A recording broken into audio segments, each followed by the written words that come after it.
long time ago, men realized that they had to shave. Well, they could either grow a beard or shave. There were two choices. And so Gillette came up with a razor. They were the first out there, and they cornered the market. And everything was fine in the world.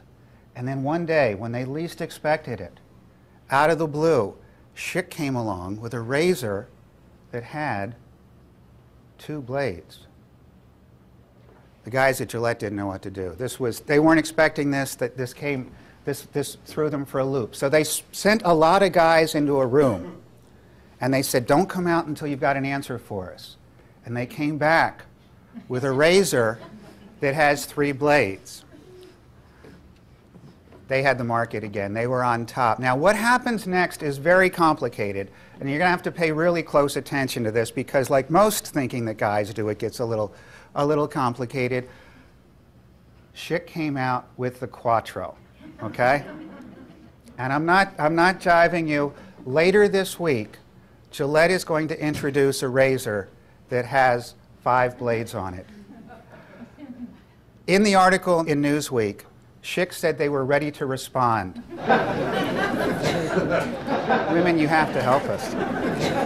When we first started doing this study, I was in Belgium, and I asked a group of presidents and CEOs of companies. It was a dinner conversation. There were 20 presidents and CEOs there.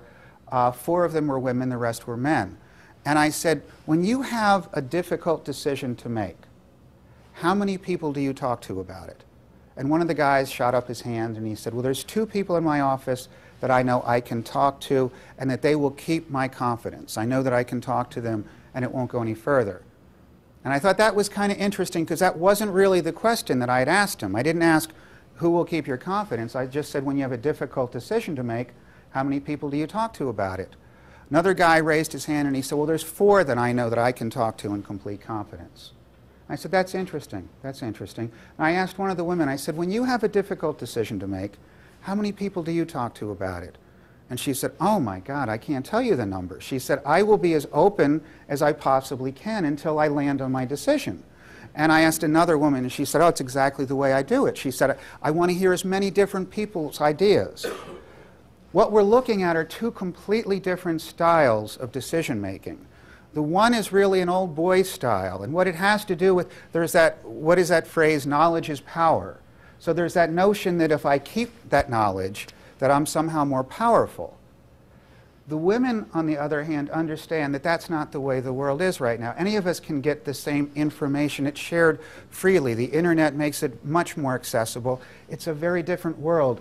We all have the same information. What matters is what you do with that information. And I particularly liked Regina Sasha's quote. She's the Vice President of Human Resources from FedEx Custom Critical. Regina said, we're looking at a different paradigm of leadership, and it plays naturally to the strengths of women. It seems like poetic justice. Thank you.